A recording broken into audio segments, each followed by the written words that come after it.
I'm sitting here with Scott Lindy, Program Director of Star 94, 790 The Zone, and the Atlanta Falcons Radio Network.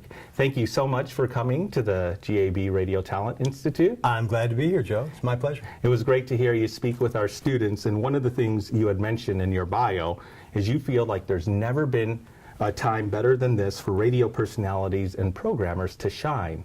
Can you explain that? You have a situation in radio, and in many forms of audio delivered entertainment, where there's not as many people that are able to get jobs. The job market has shrunk. And what either happens is one of two things. The people who will do more for less get hired, or the people that are outstanding entertainers, the people that bring that audience back and make that radio station or that website or that music service, make that famous. Those are the people that shine. And when you think about the people that are going to be willing to do 5 or 6, or I've even heard people that do 9 shows a day for different radio stations, whether it's voice tracking or live, it's very hard to be good for very long because you burn out. And what it does is it tests the radio stations and the talents of what are my limits, what am I able to do. When I say there's never been a better time, there are distribution channels now. There are opportunities for talent to get their talent out in other ways besides their show. You got to have a great show, but there's podcasting, there's video channels, there's websites, there's internet radio, there's yeah, I know a lot of jocks that have gone off the air that now do their own daily podcast, and this is kind of an under the radar industry where some of these guys are making 6 figures doing this because they have that cadre of followers and they're able to contact them and let them know, hey, we still do it, but we're not on that radio station anymore. The more distribution you have, people don't love Pandora because it's over the internet. You don't love Sirius XM because it comes from space. That's not why you love it. You love it because it comes out of the speaker. Right. And that's why I say when there's never been a better time, there's opportunity. There are shrinking opportunities in broadcast, but the ones that still exist must be executed very well. And some are, and honestly, some aren't. But the fact that there's more chances to do it, there's more ways to have your craft and your performance be delivered, that I think is very exciting. And we're not even in the first inning of that game. We're on the first pitch of the first batter. There's a lot to be written yet, and that's when I say that, that's what I mean. The opportunity is there, and it's only going to grow, and I find that very exciting. And for students to take advantage of that opportunity, students who are coming into the business, you had mentioned that they should get to know everything, every aspect of the station. Why is that important for them?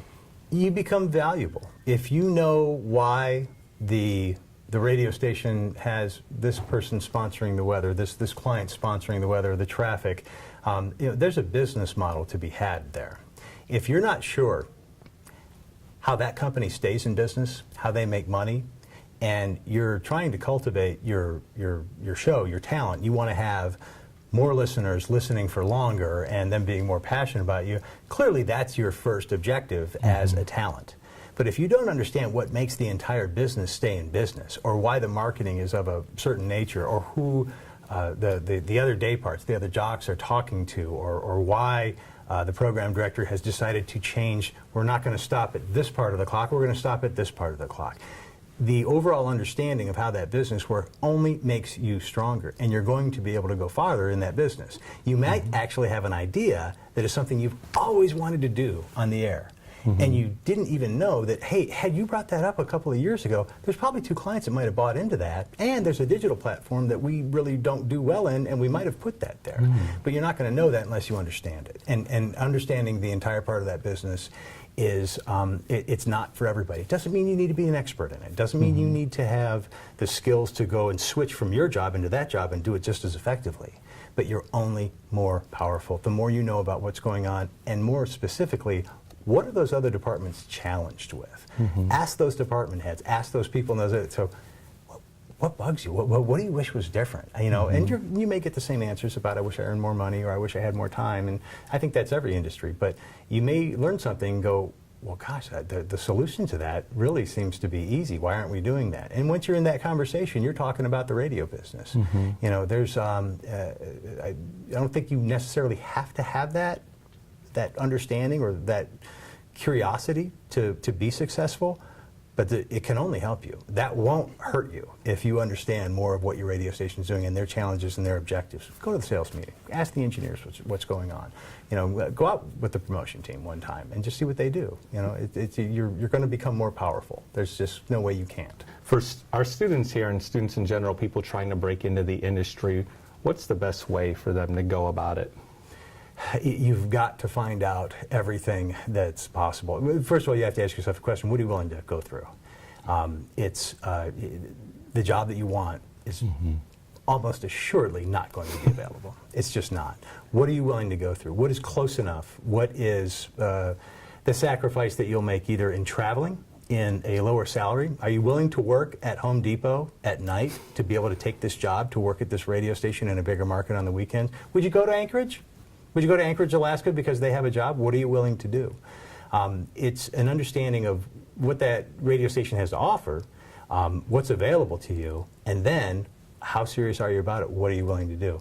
And you know, there's I don't think there's a successful radio person who's been in it for a long time that can't tell you a story about a job that they took that was a mistake.